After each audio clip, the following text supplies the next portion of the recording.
예?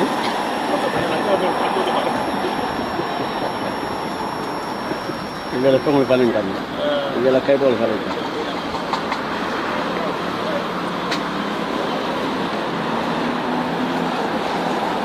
Ko le bekal law wekin na fa. Ko jaron ci be law.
Thank you.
motivo.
Even 1 million people are home. For us, our seats are It's not negotiable. It's not negotiable. It's not negotiable. It's not negotiable.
Oh, no, no, sir.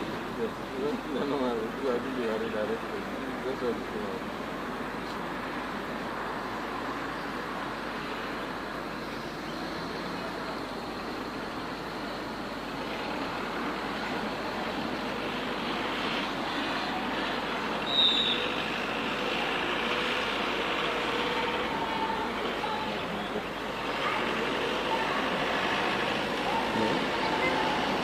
No,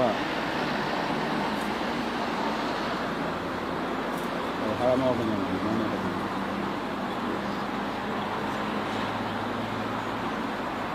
ok ok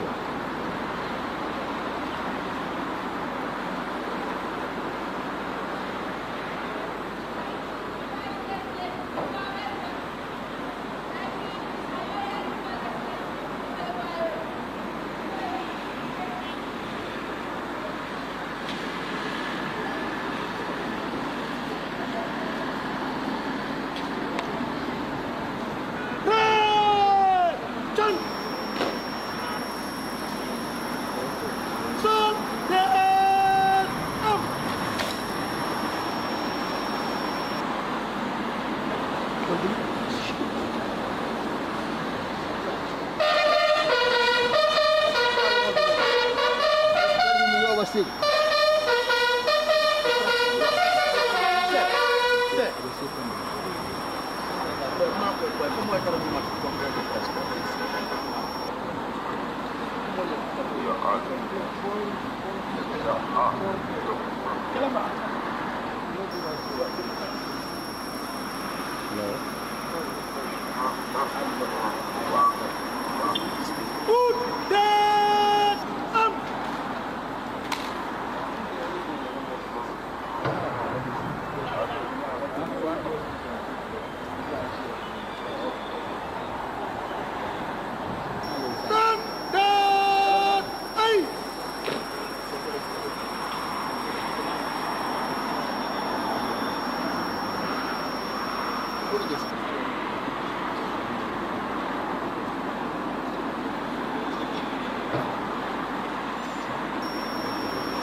Your Excellency the Vice President, His Lordship the Chief Justice, Cabinet Ministers, distinguished invited guests, welcome.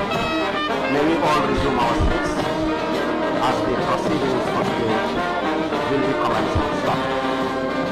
Honorable members of the National Assembly, the Honorable Speaker is requesting your presence downstairs, wherever you might be. All honorable members of the National Assembly should be downstairs, please. Thank you. We will be commencing proceedings of the day in any moment from now.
Se, Paris Colva, Fabignadi, down Sukumbangadi.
wallahi xam nga 2021 99.9% nga amoon waaye 2026 bu soobee yàlla 100% bi du manqué bilahi di ko am di nga gañe de gañe moom di nga gañe mun ni ama di nga gañe mun na xalima di nga gañe parce que réew mi dañ ko liggéey def nga fi loo xam ne kenn ko fee def Costa Road di nga ibi Gambia moo tax ma ne sa projet fii moo la gañe loo moo tax soo génnee xool sa projet bi Iran yi la dee toppa dëkkam yëpp la dee toppa gàcce ngalaama liggéeyal rek bilahi liggéeyal yàlla dala fay sa xol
Good morning, Your Excellency.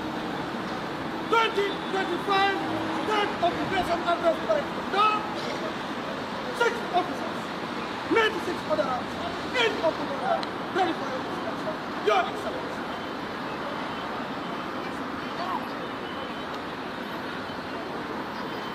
réew mi de jox na leen jàmm samedi bu soobee yàlla yàlla leen mbiri jàmm amul ko projet boo xam ne dañu woon lu am te am na doxal dox bi dañu wax wàcc nga jaar ci dem nga jox dem ay jàkk mu la def jàmm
develop the Gambia is something that they have in your own Sama.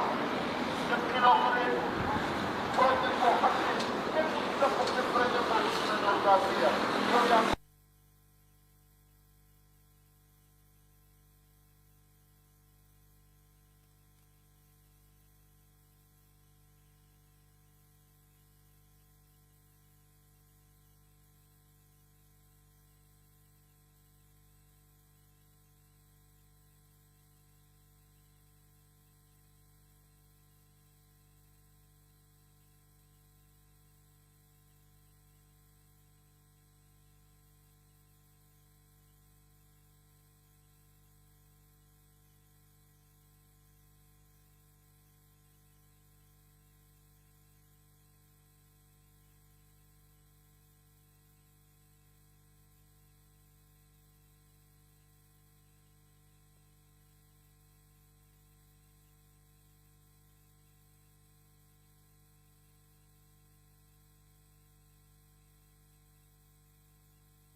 Prayers.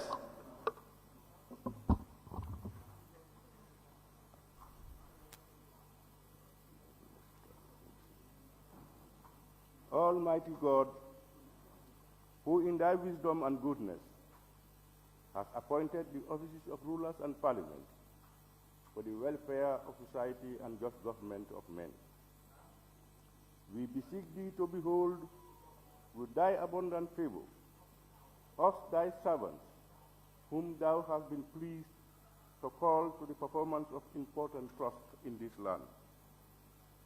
Let thy blessing descend upon us here in this house assembled. Grant us that we may treat and consider all matters that shall come under our deliberation in so just and faithful a manner, to promote thy honor and glory, to advance the peace, prosperity, and welfare of this country, and of those whose interests thou hast committed to our charge. Amen.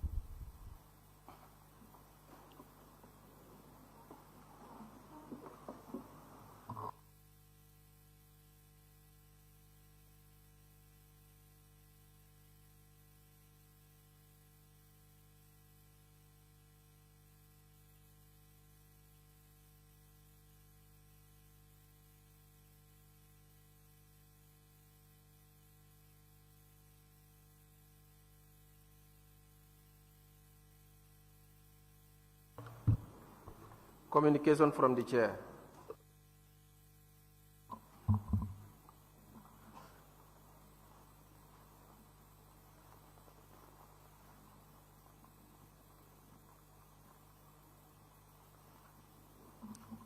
Your Excellency, the President of the Republic of the Gambia, Mr. Adam Barrow, my Lord, the Chief Justice of the Gambia and Justices of the Superior Courts,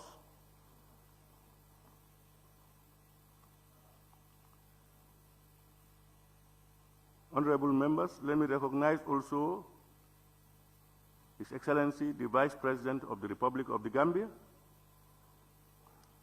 former Vice Presidents of the Republic of the Gambia, former Deputy Speakers of the National Assembly, Honorable Deputy Speaker and all honorable members of this august Assembly, honorable Cabinet Ministers here in present, former members of the National Assembly, members of the Diplomatic and Consular Corps, Secretary General and Head of the Civil Service, Chief of Staff of the Office of the President, regional governors, Lord Mayors, and chairpersons of area councils, service chiefs, leaders of political parties, senior government officials, venerable religious leaders, distinguished invited guests, members of the press, ladies and gentlemen, all protocols duly observed. Honorable members, it is with great honor and privilege that I welcome you to this assembly for the 2025 State of the Nation Address to be delivered by His Excellency the President of the Republic of the Gambia, Mr. Adam Barrow, in accordance with Section 77(1) of the 1997 Constitution and Order 24(1) of our standing orders. His Excellency appears here before this Assembly today to attend and address a sitting of the National Assembly on the condition of the Gambia, the policies of the government, and the administration of the state for the 2025 legislative year. Honorable members, we gathered as a nation to witness a significant milestone in our democratic journey, the President's State of the Nation Address. This occasion stands as one of the most important in our constitutional and parliamentary calendar. It affords the head of state a vital platform to inform the nation through the elected representatives of the current state of public affairs, the administration of the state, the government's policy direction, and our national development priorities. Your Excellency, your presence here today is testament to your continued commitment to constitutional governance, institutional accountability, and inclusive national dialogue. The State of the Nation address represents a moment of unity and reflection, where the executive and the legislature come together in pursuit of our shared national vision. Therefore, on behalf of both sides of this August Assembly, I extend a warm welcome to Your Excellency.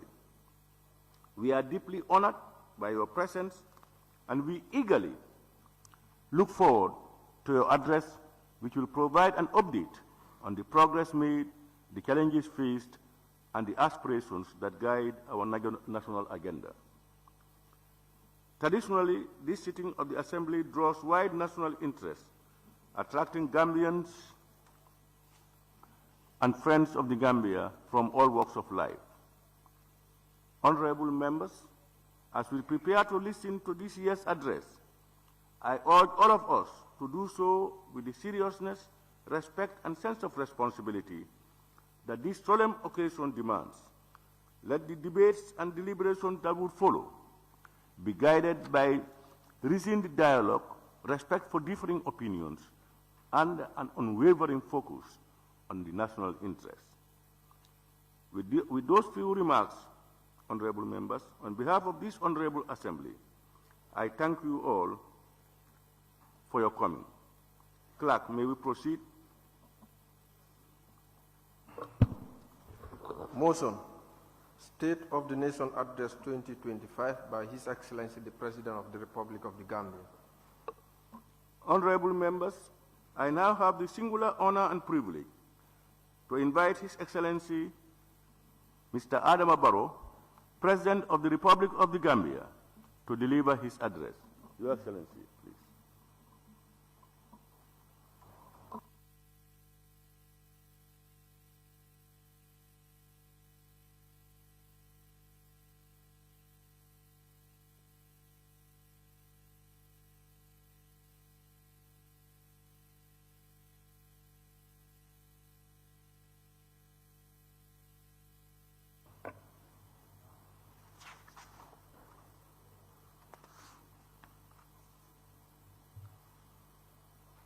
Honorable Speaker of the National Assembly,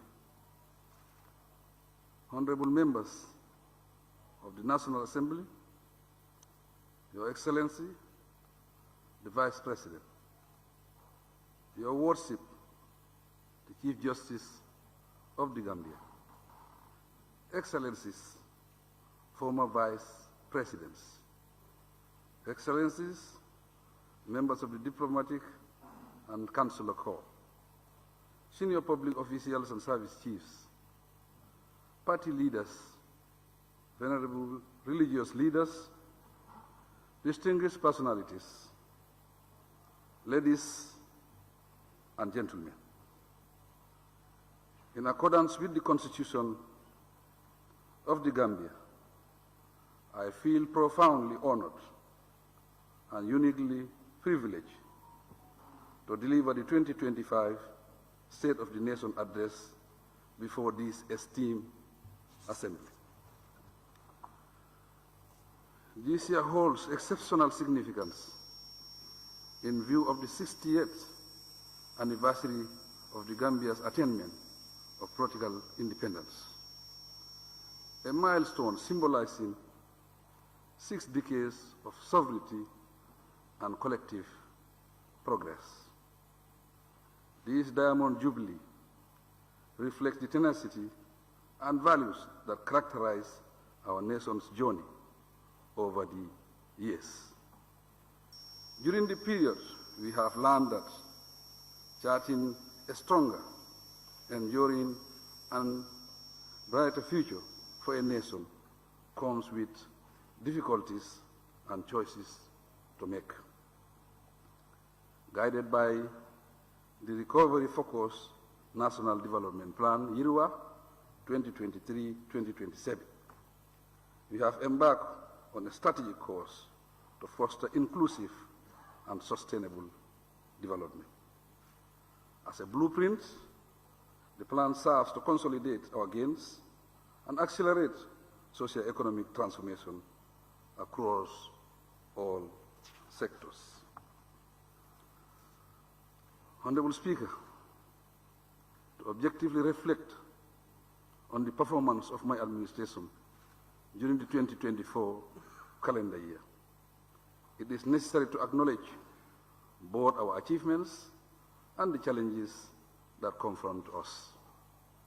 Importantly, however, our commitment to unity, democratic principles, and progressive policies remain unwavering as we strive to enhance the well-being of every Gambian. In this spirit, I present to this august body a summary of the nation's current state of affairs, highlighting the key accomplishments, ongoing challenges, and our strategic priorities for the future. These features in the themes discussed ahead, and I will begin with our international engagements.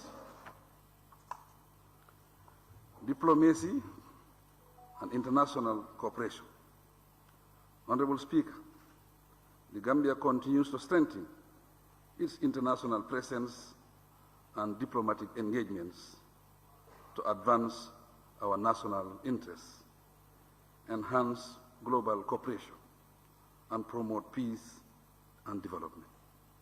We remain committed to expanding bilateral and multilateral partnerships, improving diaspora engagement, and ensuring the protection of Gambian citizens wherever they may be.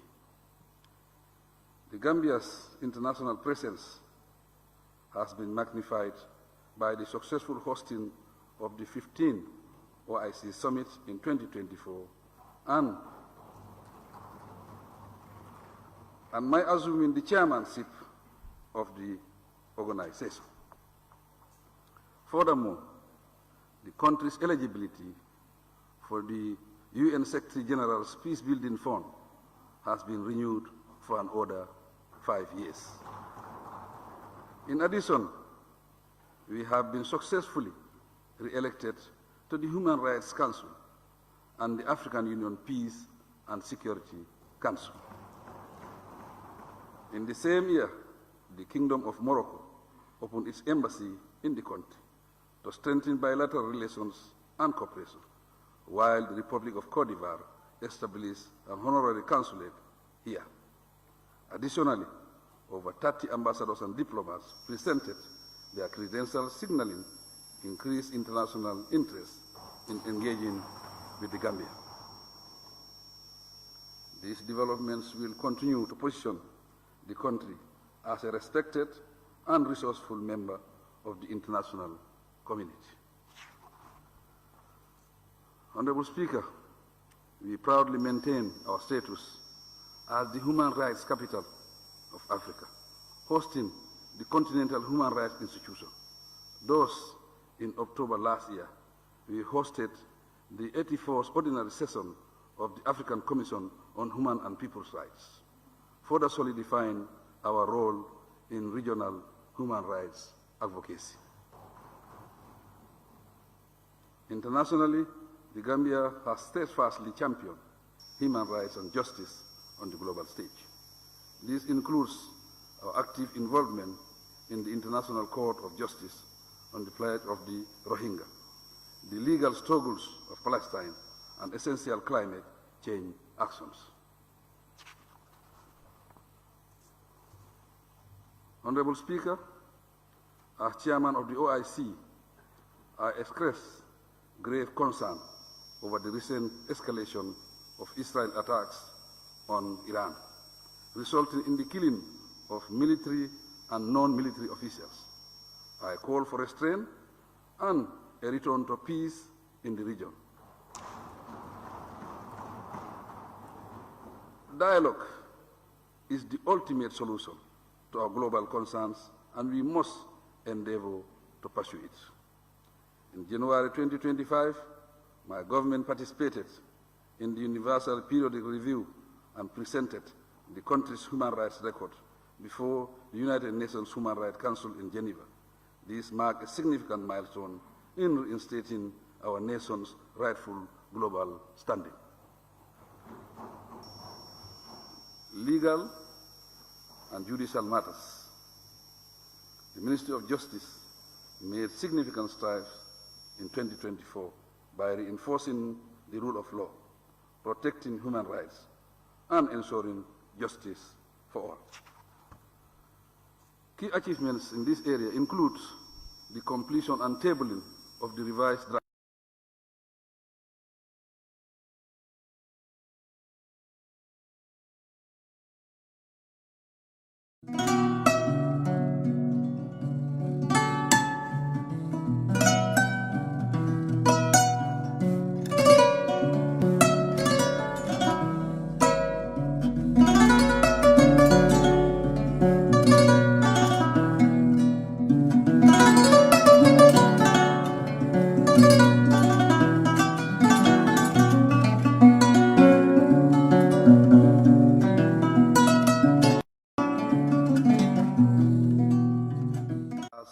by this Assembly will commence operations in this legislative year.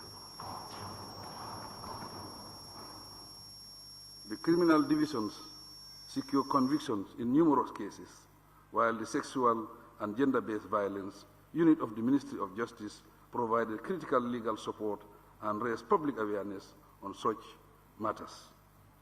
The Registrar General's Department has upscaled digitalization efforts and now operates an online marriage registration portal, thus enhancing efficiency and accountability. Despite these successes, challenges remain, particularly in digitalizing our legal processes. We are committed to addressing such gaps through continued reforms, capacity building, and international collaboration. Honorable Speaker, all this reflect my government dedication to fostering a just, transparent, and accountable legal system, and to ensure that the rights of all Gambians are protected and upheld. National security. Honorable Speaker, I submit that we recognize the remarkable transformation of our security and armed forces. Today, they proudly exhibit a respectable degree of professionalism and preparedness, hence honoring their duty to safeguard our independence and territorial integrity. The delegation of our citizens in uniform echoes the resilient spirit of our people. Their commitment to peace and security continues to reinforce national security and safeguard public order. Progressively, the government is strengthening internal security, modernizing our national identity card management and national security infrastructure. The digitalization of our national documents is in progress, and we will soon replace the concession contract for the national ID system. The ID cards will be integrated with the electronic civil registration and vital statistics, passport and other identification databases to create a unified digital ID system that is locally designed, built, operated, and managed by our services. This initiative will expand our revenue base, improve national security, enhance service delivery, and ensure knowledge transfer and ownership. Honorable Speaker, in collaboration with the Ministry of Works, the Ministry of Interior is reviewing the Motor Traffic Act to introduce appropriate action against road offenders. Meanwhile, plans are underway to install CCTV systems along the OIC highway and other strategic locations. This will be linked to a traffic management center for real-time monitoring and law enforcement. A new highway patrol unit is already in operation to enhance road safety. In addition, modern surveillance equipment worth $38 million secured from the German government has been installed in strategic locations to reinforce crime prevention. Also, the West African Police Information System is in use to digitize paper-based police records for easier access, sharing, and utilization. Mr. Speaker, while our law enforcement agencies have intensified crime prevention, challenges persist with irregular migration, border security, drug trafficking, and other offenses. I call on the general public to support the security services in their security intelligence gathering, operations, investigation, and prosecution of criminals. Honorable Speaker, a draft Gambia Immigration Department Bill 2023 to enhance border control and management has been submitted for cabinet review. The proposal aims to update the 1965 Immigration Act and align it with current migration governance procedures. Modern border posts are fully operational at Amdalai, Ker Ayub, and Jiboro, and plans are afoot to build one more on the Soma-Siliti border. Although the Immigration Department and law enforcement agencies have increased patrols and surveillance, they need to deploy modern security technology and intelligence sharing mechanism for improved efficiency. To show the magnitude of the fight against drug abuse and illicit drug trafficking, our drug law enforcement agency recorded over 1,000 cases in 2024 and secured 126 convictions. Honorable Speaker, our resolve to safeguard our territorial integrity is evidenced by the improvement of our soldiers' welfare through their revised terms and conditions of service. The increased provision of modern patrol boats and artillery tanks, the logistical support to enhance military professionalism and prepare our troops for military duties and their participation in international missions have uplifted the image, competence, and performance of the security services. Beyond defense, the Gambia Armed Forces contributes to various areas of national development, such as agricultural engagements, infrastructure development, and disaster response. The Gambia Armed Forces, for example, has launched a 20-hectare rice pilot project at Jahali Pachar to support national food security efforts. They have also established a fully operational poultry farm in Yundum, together with a vibrant vegetable garden that serves the local community. ECOMIC is equally engaged in rendering impressive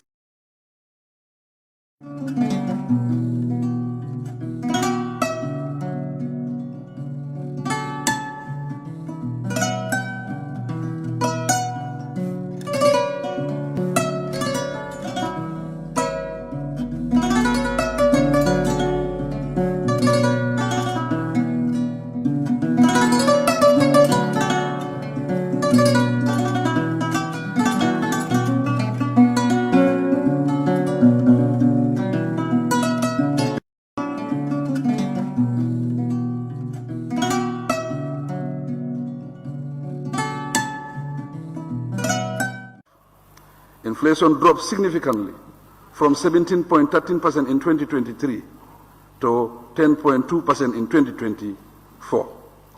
This strong performance was realized through solid growth in financial services, trade, construction, and mining.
The central bank continues to hold comfortable levels of international reserves, which stood at $515 million in January 2025.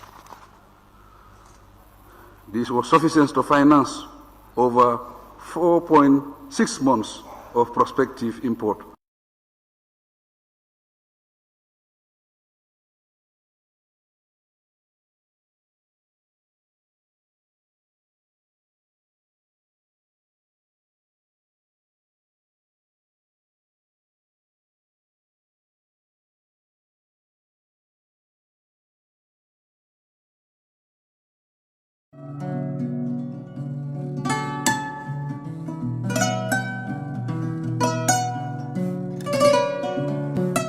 This is against the 70% debt sustainability threshold. The economic outlook for 2025 and beyond shows even better prospects, with a projected growth rate of 5.9% in 2025, and inflation falling to 9.6% by end 2025 from 17.3% in 2023. Additionally, my government has adopted measures to stabilize basic commodity prices, to lower the cost of living, maintaining a market-driven exchange rate, and implement climate-sensitive policies for a sustainable future. Honorable Speaker, our partners and the Gambian diaspora continue to contribute meaningfully to our national progress. Their support fuels our development endeavors and underscores our collective resilience and enterprise. To accompany this, public financial management reforms remain central to our governance agenda of building a more resilient, competitive, and sustainable economy that would uplift the lives of all Gambians. The revised 2014 Public Finance Act and the Public Procurement Regulations have modernized our financial oversight framework, strengthen efficiency and transparency in public procurement processes, and ensure accountability in financial resource management. The State-Owned Enterprise Commission, now active, recently signed a performance contract with NAWEC, further enhancing fiscal discipline and governance across state institutions.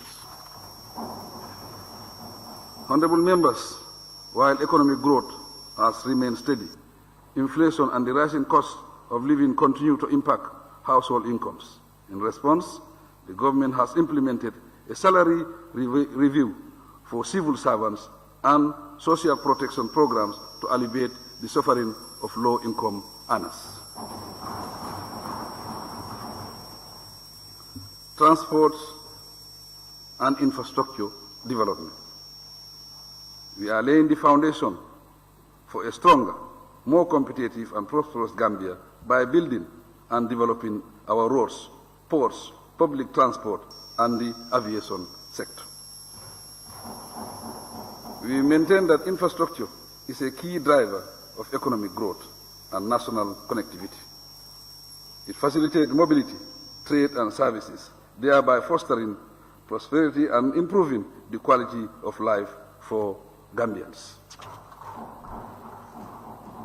Already, we have made significant progress in both urban and rural road development.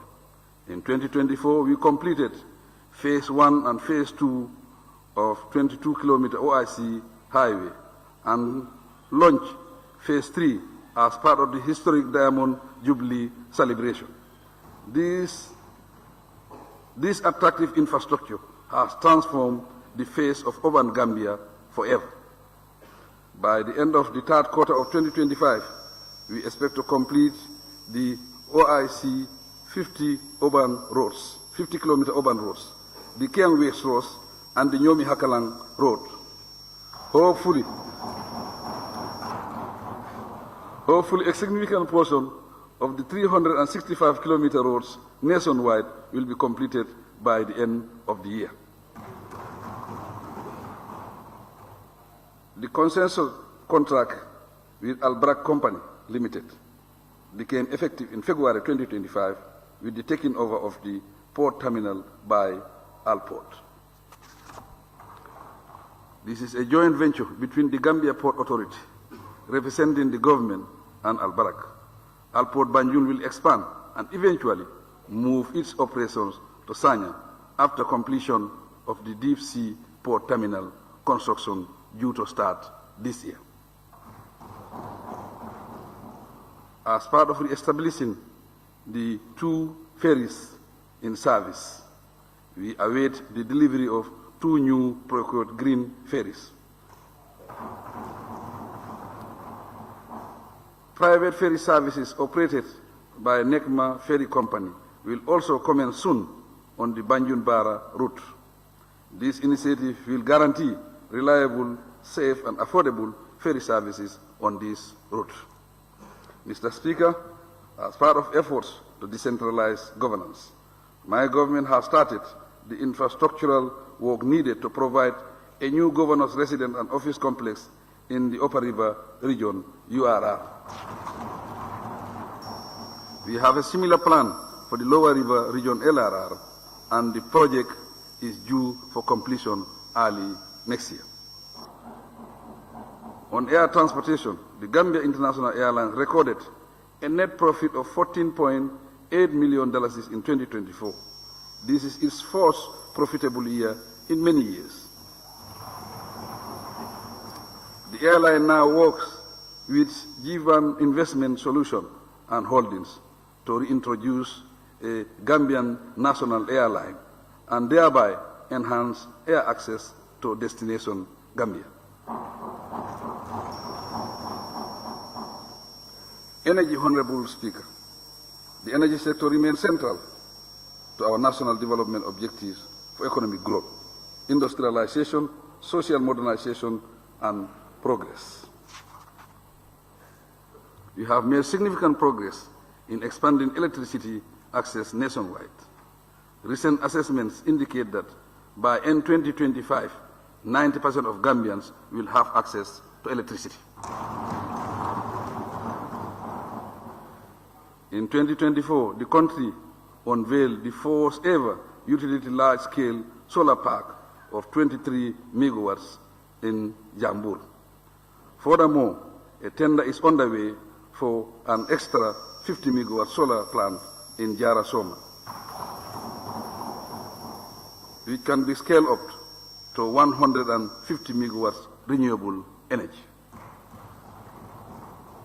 To provide additional support towards universal electricity access, my administration introduced a subsidy program and reduced the cost of electricity meter from $8,500 to $500 within the project covered areas.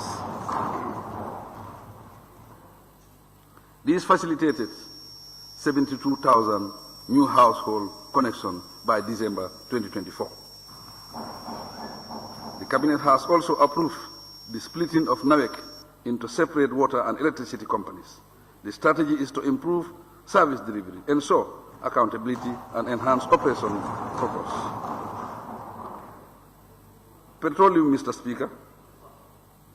To regulate the growing mining and mineral sector, the Ministry of Petroleum, Energy and Mines validated quarry regulations in August 2024 and reviewed the Mines and Quarries Act 2005 to align them with new industry developments and best practices.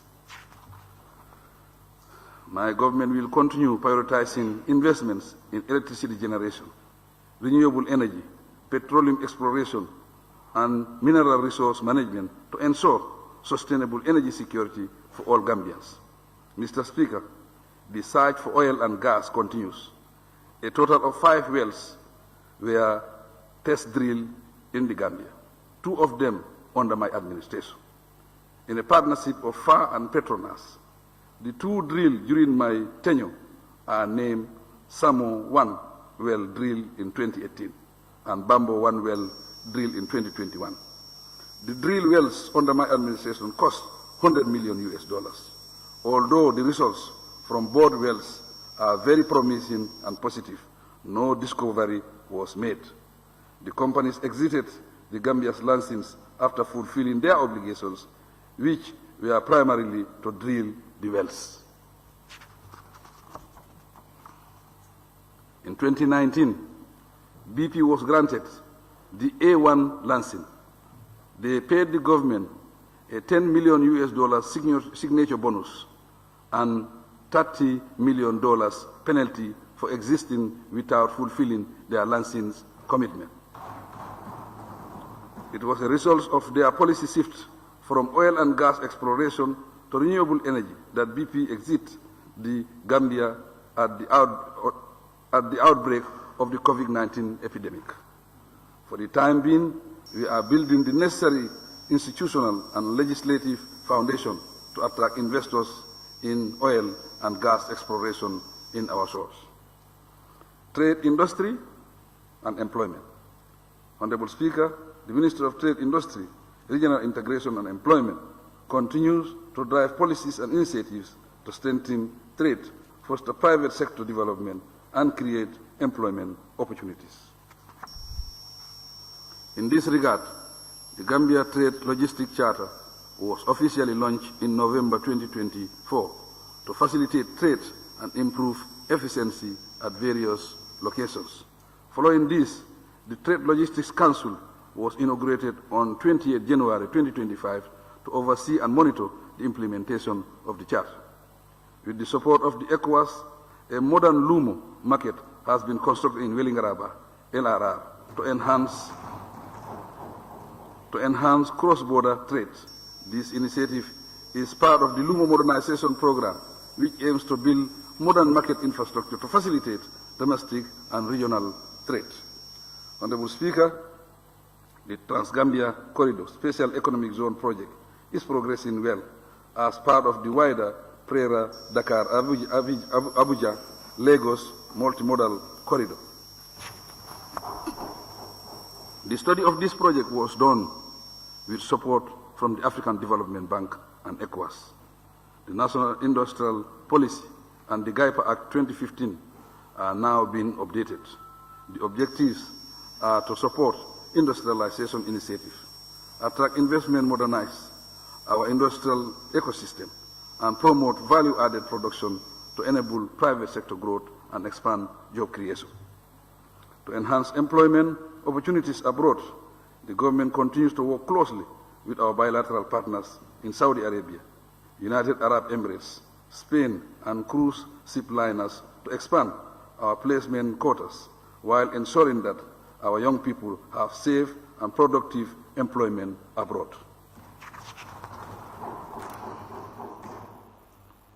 To conclude, through legislative reforms, infrastructure investments, and digital transformation, we are laying the groundwork for an inclusive and competitive economy to integrate the Gambia into regional and global trade networks. Agriculture and food security.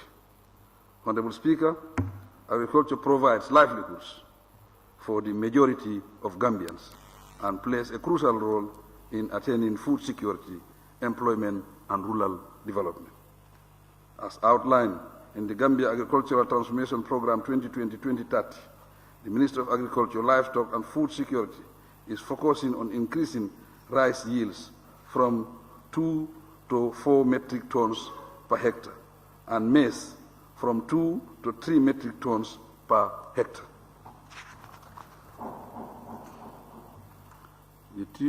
The 2024 cropping season marks significant improvements in agricultural input support for farmers.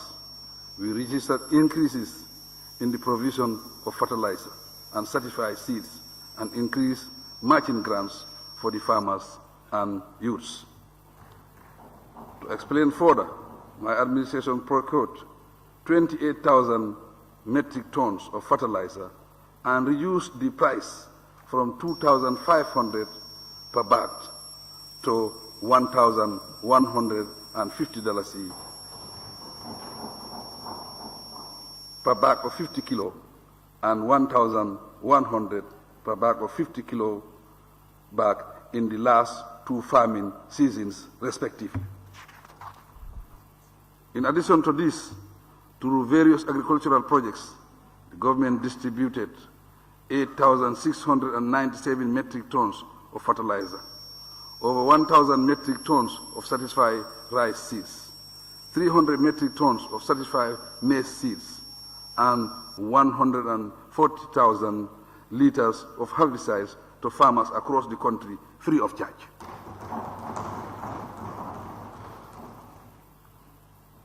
Livestock, Mr. Speaker, on livestock production, significant investments was realized in the past year, with about 4,000 small ruminant fattening and breeding schemes implemented nationwide. The Ministry of Agriculture also handed over 5 abattoirs, 5 livestock markets, 7 meat stalls, a mini dairy with 2 collection centers and pasture equipment. We persist in promoting mechanized and land preparation for upland and lowland farming by procuring the required machines. 180 tractors and 20 rotavator boats have been procured for deployment during the 2025-2026 cropping season. My government encourages private sector participation in rice production and other crops by facilitating access to farmland and related support schemes. These include the introduction of integrated rice parboiling and milling machines, irrigation and mechanization of cereal harvesting, and easy access to agricultural financing or credit matching grants. By increasing access to finance, mechanization value chain enhancement, and irrigation expansion, we are ensuring that agriculture is a sustainable and profitable sector that boosts the quality of life here, supports a higher employment rate, and enhances livelihoods in rural communities.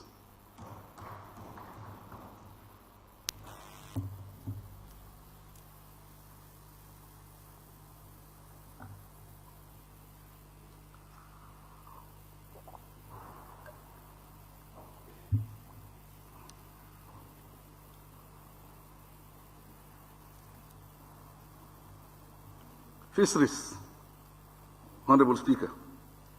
The fisheries sector is another important source of revenue for the government and food for the population.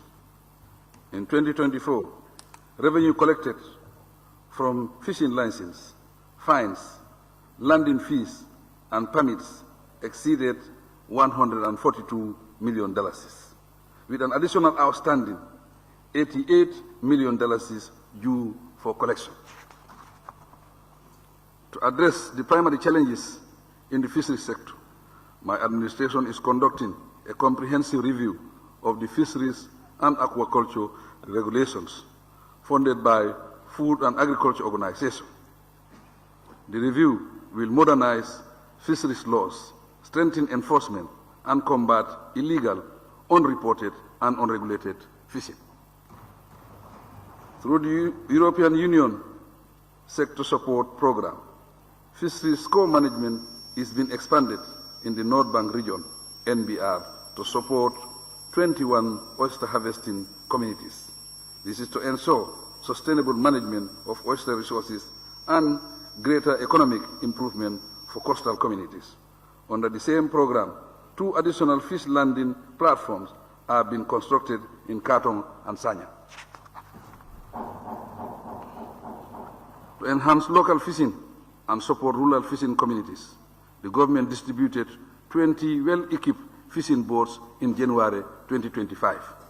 Honorable Speaker, we are bent on optimizing opportunities in the fisheries sector through laws, expanded programs, improved aquaculture infrastructure, and strengthened transboundary water cooperation, environment, and climate change.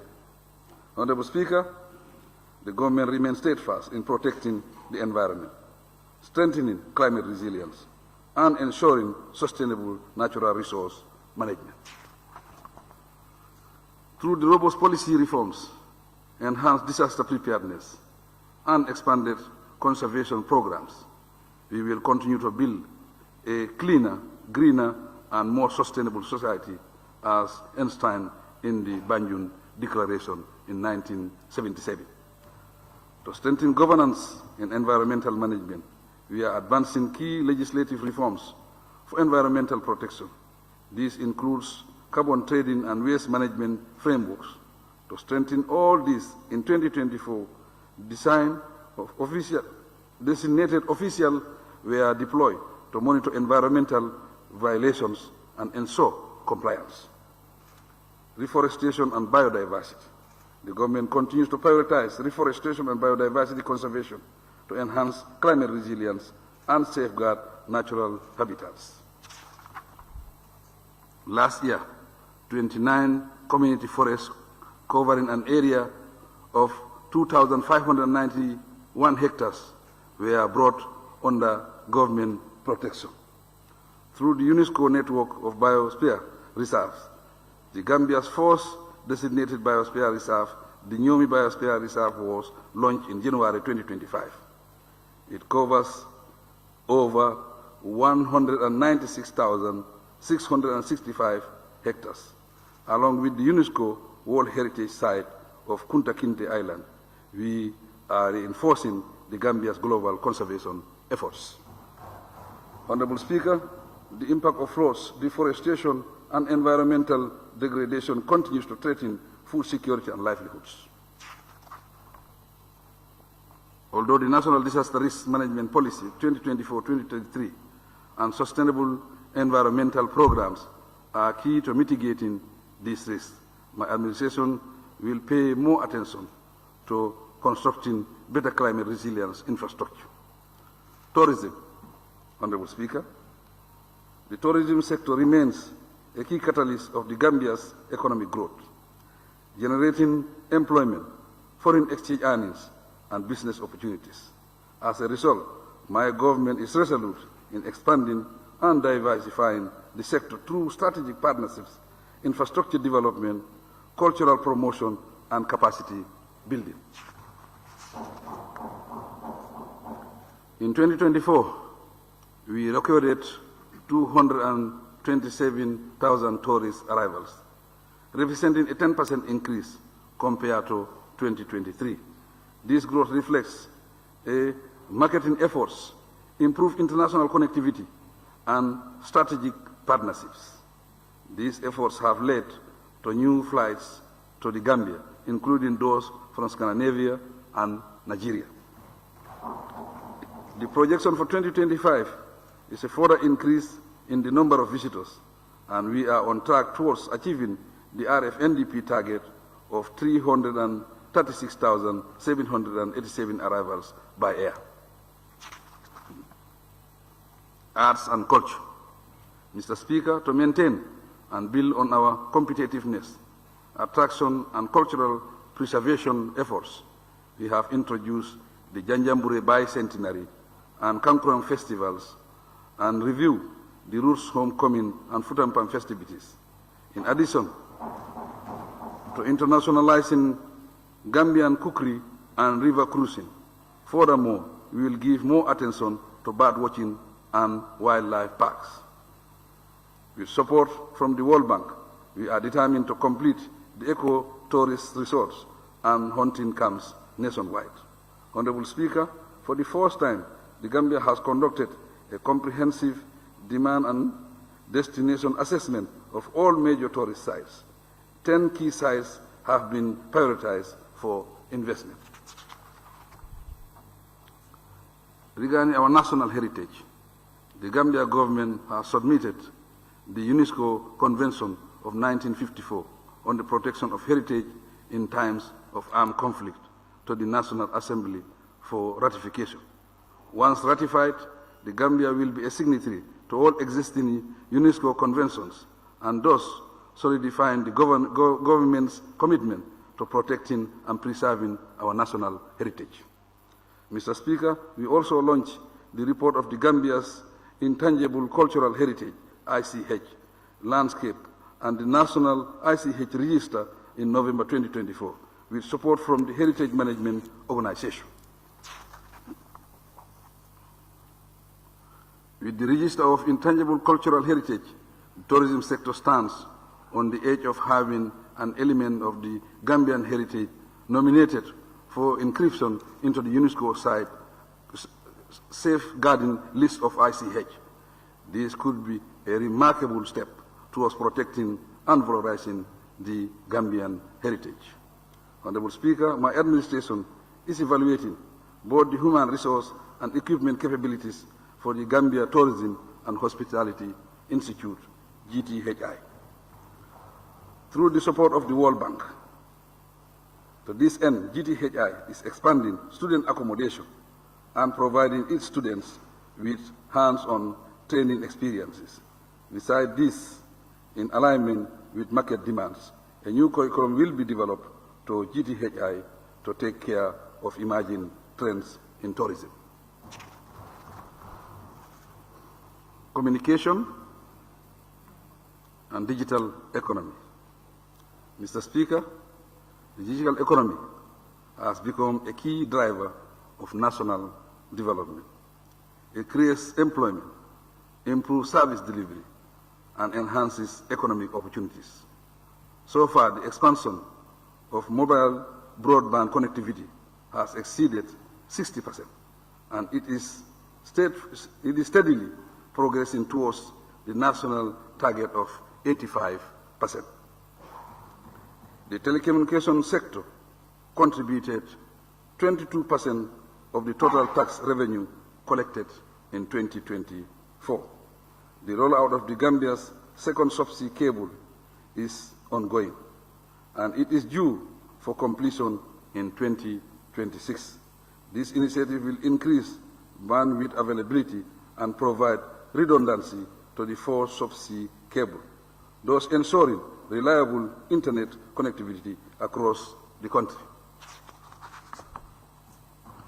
Notwithstanding the expanded and ongoing general infrastructure development in various areas of development, like transport efficiency and urban social services, the demand for reliable power, as well as bandwidth and digital access, remains high. The rollout of the second subsea cable and the digital infrastructure project are expected to address these challenges. The National Digital Addressing Initiative reported here before has been completed in Banjul and Kanifi municipality, and it is being rolled out in the West Coast region. As an other initiative to strengthen cybersecurity and digital protection, my government introduced a child and vulnerable groups online protection policy and developed a 2024 cybercrime bill. Honorable Speaker, the restructuring of GAMTEL, GAMCEL, and GAMPOS remain a high priority for my government. In this respect, the World Bank has committed $6.4 million for GAMCEL social plan. This will provide compensation packages for over 700 affected members of staff. It also includes other areas of support for the employees. Efforts are underway to clear a combined tax liability of $787 million owed by GAMTEL and GAMCEL. Addressing these liabilities is necessary to restore the financial stability and market competitiveness of the companies. The Gambia Postal Service Corporation, on the other hand, is digitizing its activities to improve its operational efficiency and financial performance. The corporation is working on deploying a SIM-skin mobile wallet technology that will enable users to send and receive money without using the internet. This technology will enhance financial inclusion, especially for the rural population. With these initiatives, we will continue to pursue an inclusive and technology-driven economy that benefits all Gambians. Media and broadcasting. Honorable Speaker, the Ministry of Information plays the vital role of ensuring transparency, public engagement, and access to timely and accurate information to enhance public understanding of government policies and programs. The Ministry launched several key communication initiatives last year. Among them is the Mansakunda Ministerial Town Hall, a bi-weekly public engagement program that creates direct interaction between the public and government ministries. For the purpose of enhancing transparency and access to information, the Ministry, in partnership with Freedom House and other stakeholders, developed and validated the Consolidated Access to Information (ATI) implementation roadmap in 2024. The roadmap outlines roles, responsibilities, and timeline for full enforcement of the ATI Act. This year, the government will pursue the amendment of the GRTS Act and expand the digital terrestrial television towards full transition from analog to digital broadcasting. I also urge this August Assembly that the government remains fully committed to strengthening press freedom, expanding access to government information, and modernizing public broadcasting services, infrastructure, and human capital development. In pursuit of sustainable development on a grand scale, our administration prioritizes infrastructural development that guarantees equitable access to education, healthcare, universal access to electricity, and safe, reliable transportation for our people. This far, we have paved about 910 kilometers of road and expanded our power grid, aiming to ensure that electricity reaches every Gambian home by the end of 2025.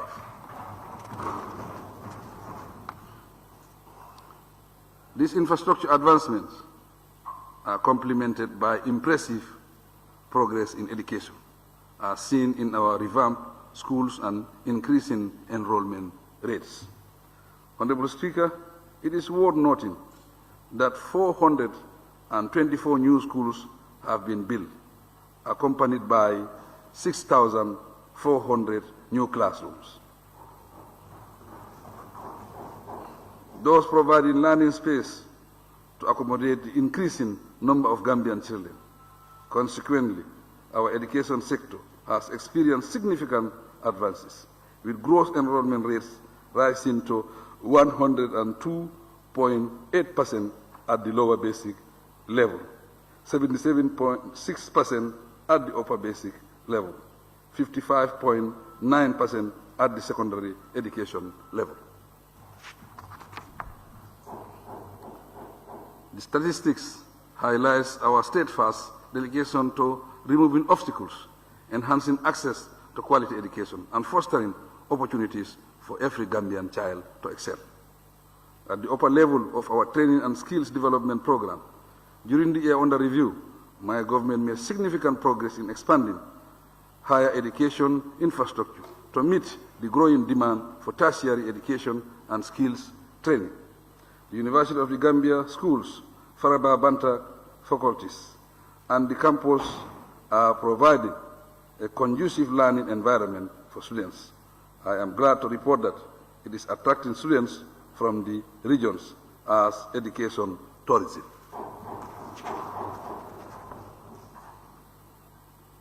Construction work of the University of Science and Technology campus in Brikama and a multipurpose technical and vocational education and training Tibet Center in Wasu is ongoing.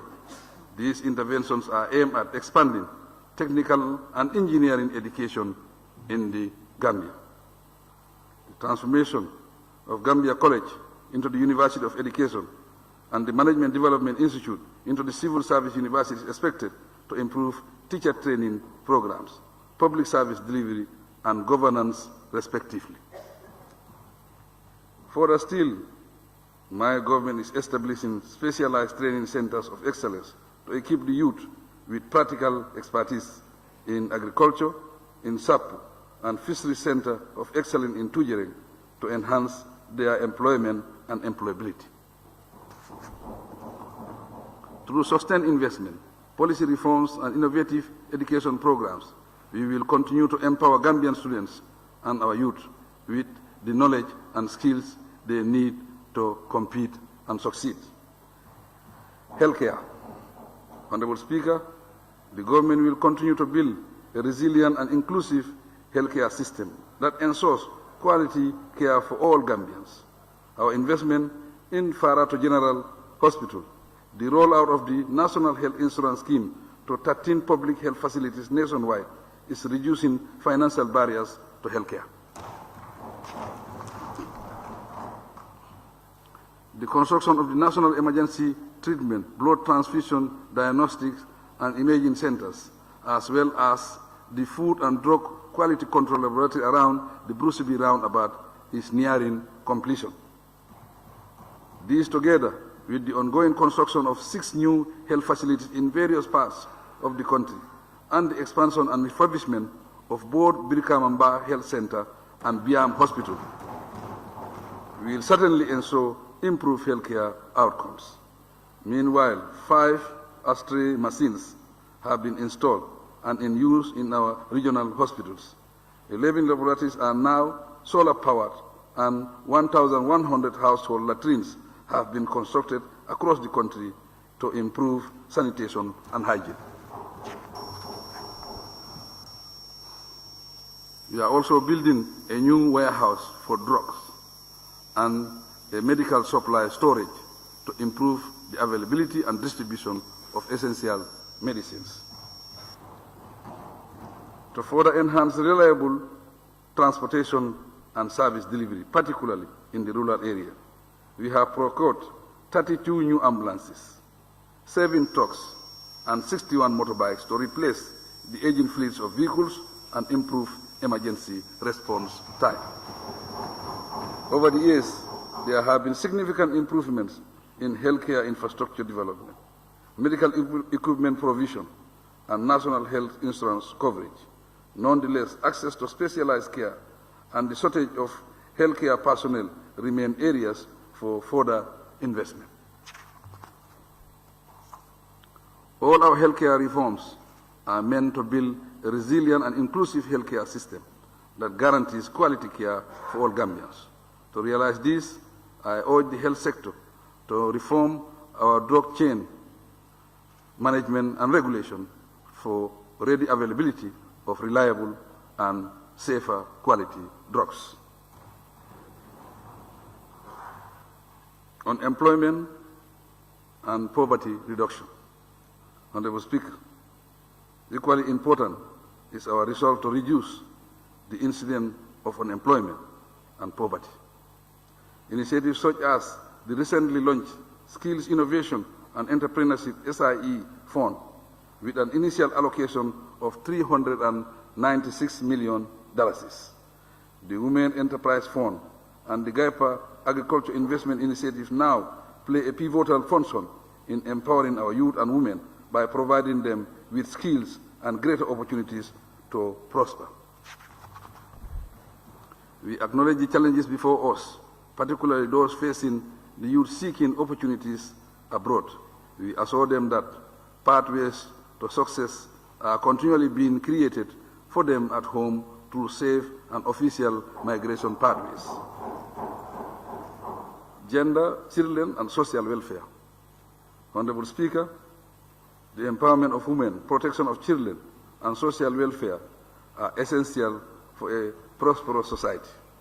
Through policies, economic programs, and social protection initiatives, we are ensuring that women, children, persons with disabilities, and vulnerable communities have equal opportunities and support systems to improve their lives.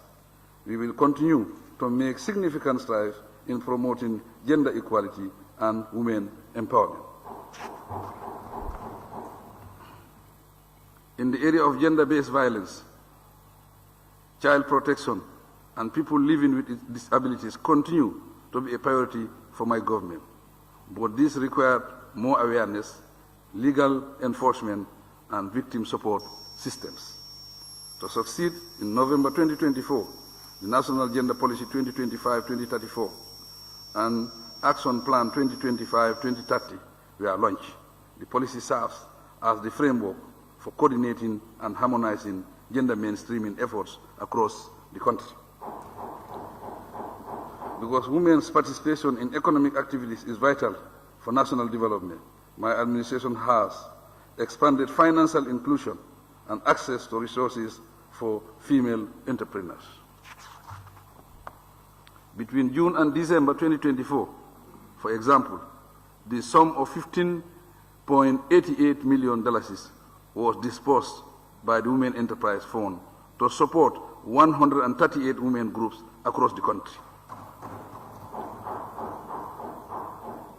26.3% of the amount disbursed was successfully recovered during the period.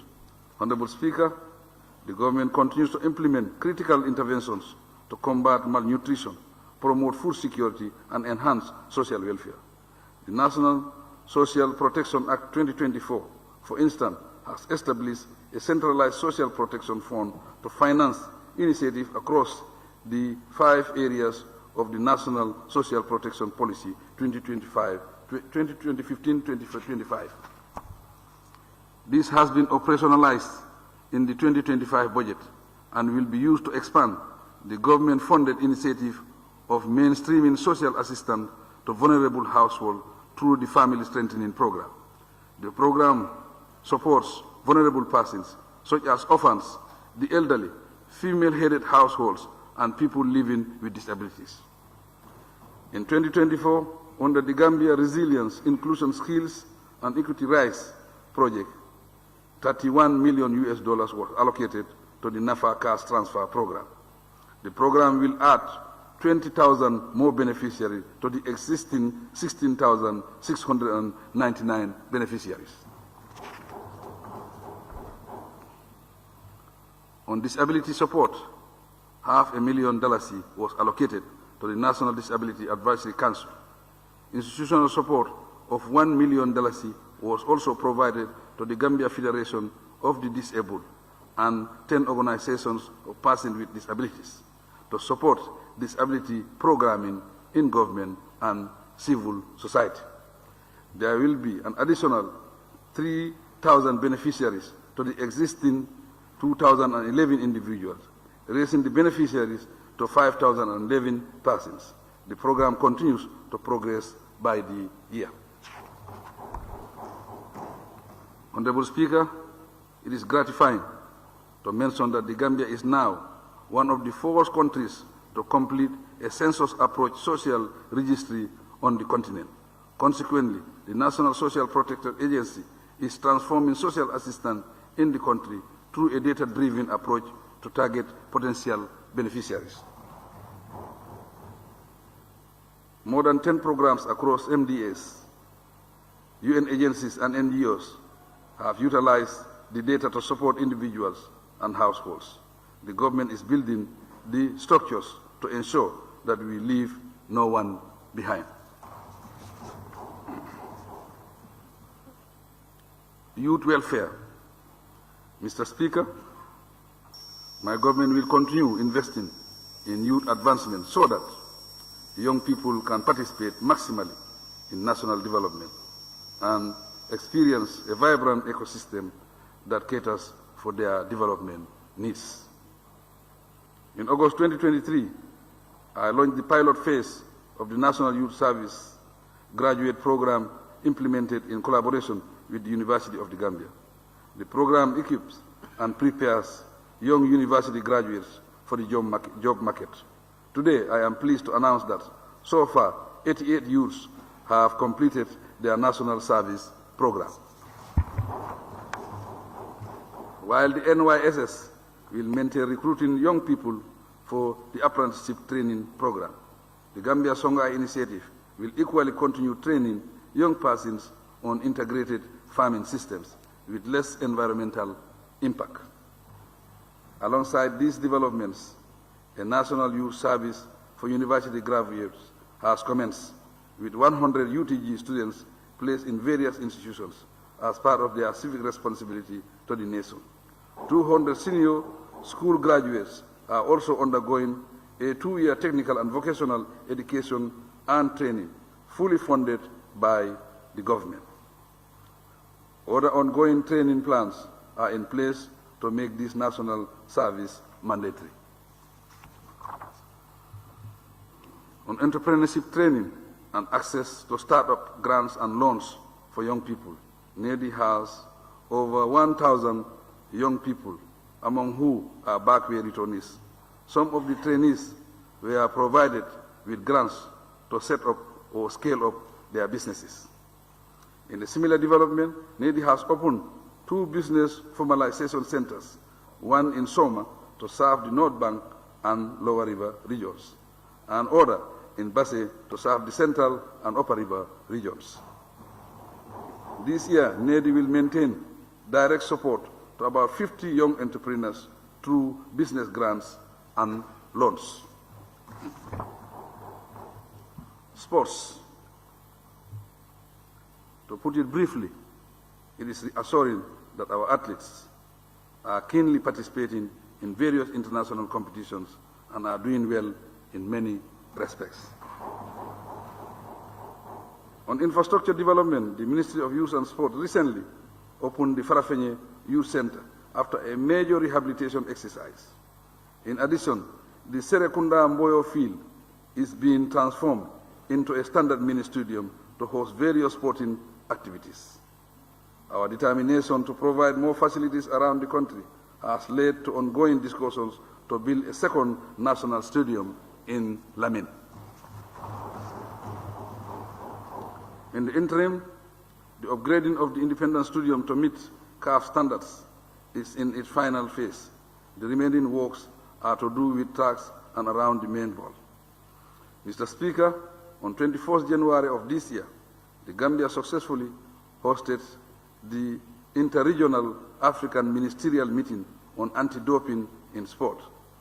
That significant event brought together ministers, experts, and key stakeholders from across Africa and international organizations to discuss effective strategies to combat doping, ensure fairness, and protect the integrity of athletes. Hosting such a high-level political platform demonstrates my government's readiness to lead this agenda. Our position is grounded in the ethical values of sports and our commitment to strengthening partnerships and networking with bilateral and multilateral bodies.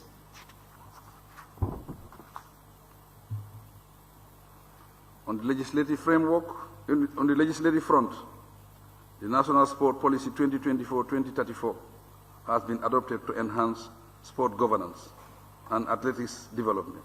The Ministry has also formulated the Gambia's new sports bill and youth bill and will amend the PIA, NYSS, and NEDI Act. The bills will be submitted to the National Assembly for better regulations of the sport and youth sector and for better performance. Lands and regional administration. Mr. Speaker, land governance and local administration remain critical to national development and social stability.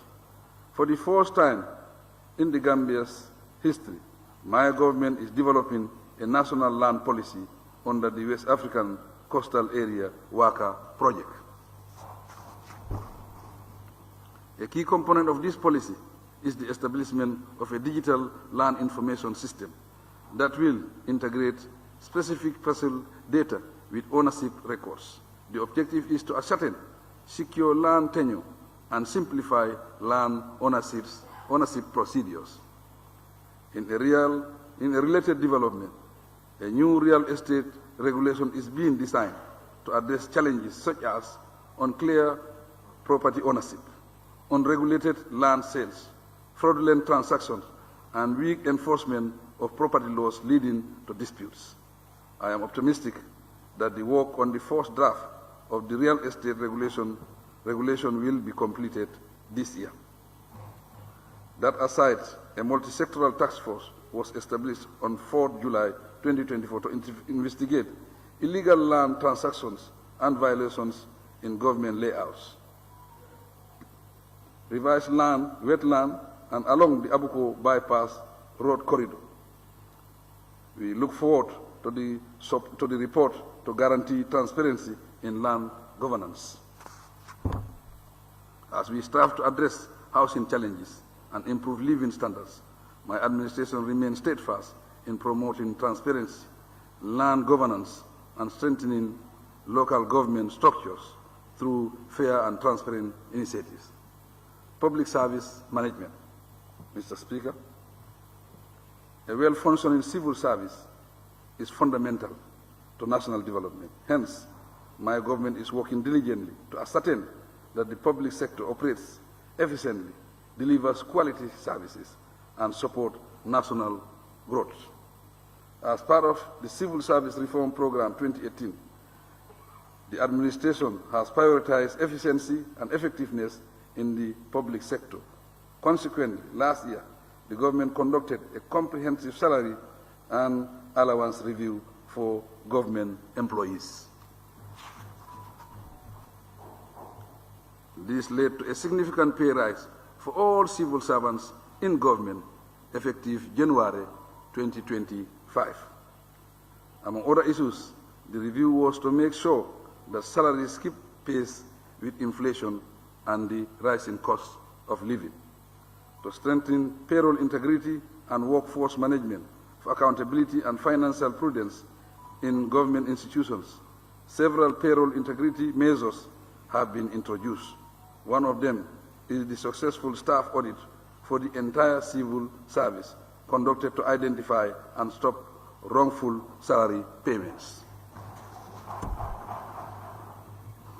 This aside, payroll-based electronic time attendance machines are being installed to prevent absence at work and unlawful salary payments.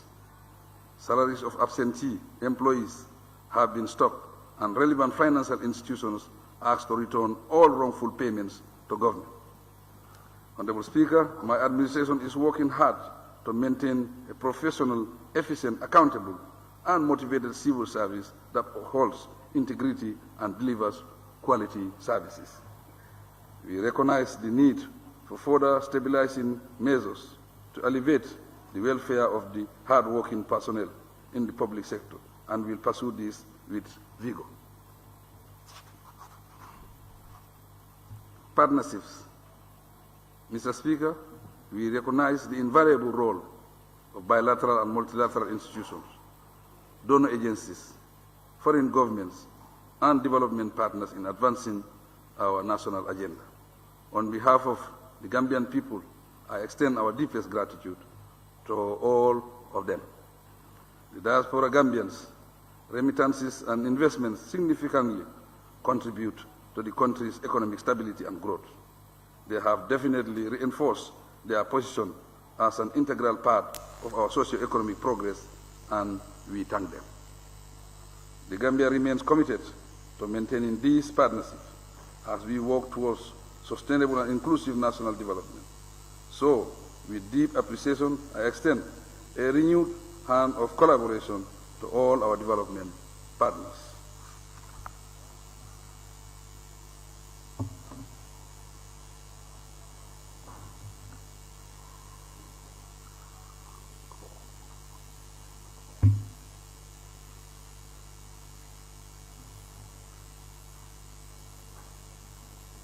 Concluding remarks, Honorable Speaker, Honorable National Assembly members, distinguished guests, ladies and gentlemen, my address has shed light on the journey we have collectively embarked upon for reflection, inspiration, and redelegation to our dear nation. It borders on various development dimensions, ranging from our ever-growing international engagements and economic growth to our resounding governance reforms. The imposing new road infrastructure across the country and other numerous life-changing social welfare enhancement initiatives, for instance, demonstrate that the Gambia is on a far-reaching progressive path. This has been made possible through our national development plans, with the objectives and strategies of the current National Development Plan YIRWA, paving the way for the realization of our national vision. Honorable National Assembly members, my government has exhibited, through concrete action, the political will to realize our development policies and programs. National plans and programs, however, require national execution for national results. our citizens and sectors have a role to play for everyone to reap the benefits. We need our development partners to complement our efforts, but the transformation of our communities and progress of the nation are principally our responsibility. There is no magic formula for national development. In unity lies our strength and success. Conversely, this unity exposes us to obstacles and troubles. During our Diamond Jubilee celebration, my government re-echoed its calls for solidarity because our defense, our survival, and advancement depend on it. We cannot change our land area, but we can harness and transform social, economic, and environmental factors for us to evolve out of poverty and underdevelopment. Our degree of success depends on how closely and productively we work and how determined we are to translate our vision into tangible results. Together, we must look far beyond the present to scale up industrial production, attract massive investment, and step out of the usual to innovate and take a giant leap into the future. To succeed, we must aim much higher, act much faster, and act together. With my government's current political will and enthusiasm to work, coupled with the willingness of our development partners to support us, and the huge potential of our citizens, our capacity to fast-track the execution of our development agenda is enormous. As a developing country, transforming its institutions to sustain democracy, we have demonstrated our ability to engage in peaceful politics, despite our divergent views. The spirit is that when the interest of the country is at stake, we must always stand together.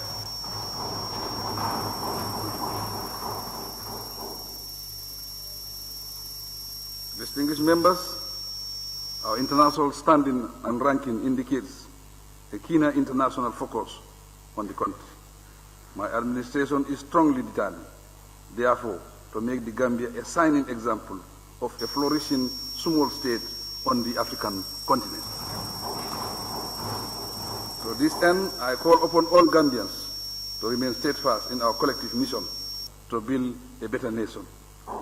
Let us work together across all odds and social divides to initiate success, embrace inclusivity, and nurture the youth. I urge further that we safeguard our democracy, uphold our values, and protect the dignity of all Gambians. The Gambia now stands out as a land of optimism, resilience, and opportunity. As we move forward, my government will focus devotedly on policies and programs that will lead to economic self-sufficiency and rapid development. The state of the infrastructure has the potential to sustain this. With tolerance, social inclusion, sustainable development, and fortitude, we will surely succeed in building a prosperous Gambia for all. I express sincere gratitude to the security forces, including ECOMIC, for reaching out to the people, in addition to executing their routine work. I equally thank all public servants, the private sector, civil society organizations, and all public institutions for your cooperation and service to the nation. Sincerely, I salute our women and youth for their positive involvement in building a peaceful and prosperous Gambia. To all the vulnerable members of our society, I reaffirm our unwavering commitment to your empowerment and encourage you to stand and be seen and heard. Given the need to recognize the basic rights of these minority groups as Gambian citizens, I advise that we allow them more space to participate in all social, economic, and political processes. Mr. Speaker, honorable members of this august assembly, I thank you sincerely for your cooperation over the years. Together with the judiciary, I advocate that we collaborate more closely in the interest of the people we collectively and passionately seek to serve. I urge this august body further to rise above party politics and put the Gambia first. We are accountable to the people who put their trust in us to manage the affairs of the nation. The institutions through which we serve them define our various mandates. Thus, I plead that we aim higher to advance our governance processes, administration, and monitoring strategies. With faith, perseverance, and a shared vision, we will successfully drive the Gambia forward into a future of prosperity and peace. I invite all Gambians, partners and friends to join us in this regard. Ladies and gentlemen, I am thankful to every citizen and resident in the country for the peace and stability we enjoy. Finally, I thank everyone present for your attendance and attention. May God continue to bless the Gambia and bless us all. I thank you.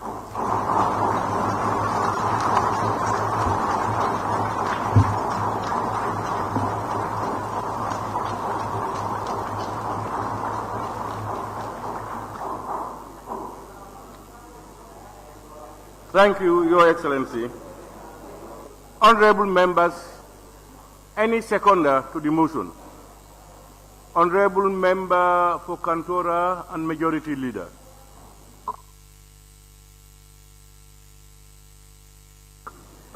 Thank you very much, Honorable Speaker, for giving me the floor. Honorable Speaker, I rise to second the motion being moved by His Excellency the President. And also in the same vein to thank him equally for the fulfillment of Section 77 of our Constitution, and to assure the general public that the statement delivered here today is a clear testament that the Gambia is in the right trajectory, both in development and in good governance. Therefore, we will stand resolute to stand by His Excellency with the campaign slogan, His Excellency President Barrow for continuity. Thank you so much. Thank you very much, Honorable Member for Kantora and Majority Leader. Honorable members, it has been moved and seconded that this august assembly do consider the motion on the State of the Nation Address 2025 delivered by His Excellency, the President of the Republic of the Gambia. Those in favor, please say aye. Those not in favor, please say no. The ayes have it. Honorable members, the consideration and debate proper on the motion will be adjourned until Monday, 23rd June 2025, to allow honorable members ample time to study and reflect on the contents of the address. On that day, honorable members, the Vice President and Cabinet Ministers are expected to be present to witness and participate in the debate on the State of the Nation Address. Before adjourning, honorable members, permit me on behalf of both sides of this august assembly, and indeed on my own behalf,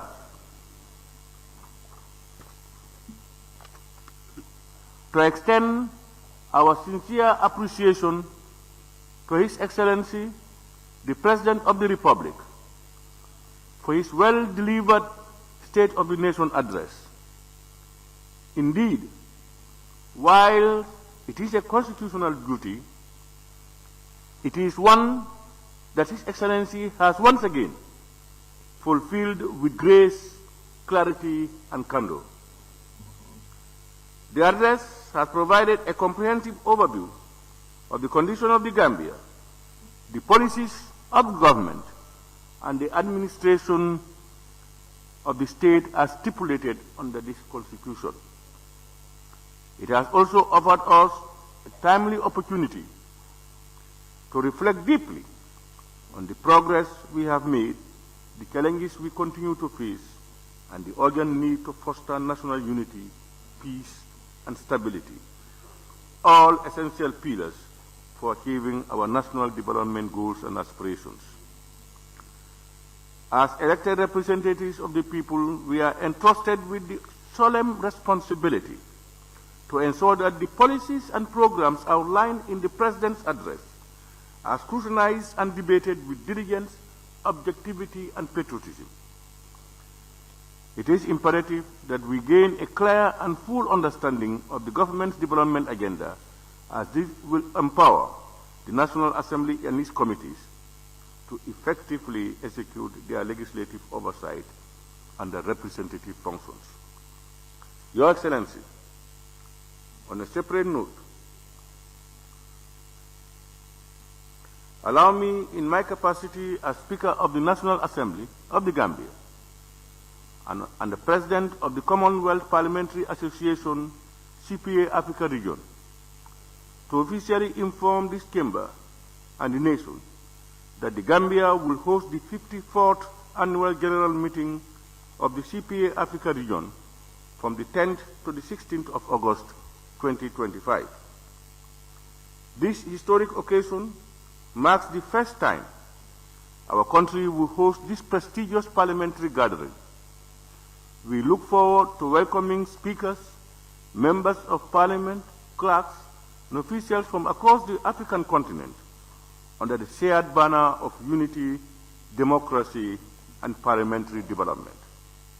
It will be a proud and transformative moment for our legislature and our nation. Finally, Mr. President, I thank you once again for honoring this assembly with your address. In the same spirit, I extend gratitude to His Excellency, the Vice President, my Lord, the Chief Justice, and Honorable Justices of the Superior Courts, Honorable Cabinet Ministers, Honorable Members of the Assembly, and all distinguished invited guests for their presence at this important event in our parliamentary calendar. On behalf of both sides of the Assembly, I also wish to register our heartfelt appreciation to all Gambians for their continued support and collaboration in our collective pursuit of nation building. A special word of thanks goes to the Office of the Clerk, the Task Force, and all staff and stakeholders who have in their various ways contributed immensely to the success of today's event.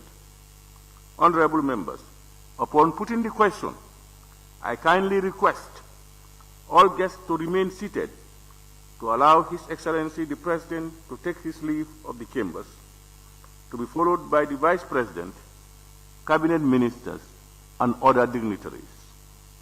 On that note, honorable members, I now put the question.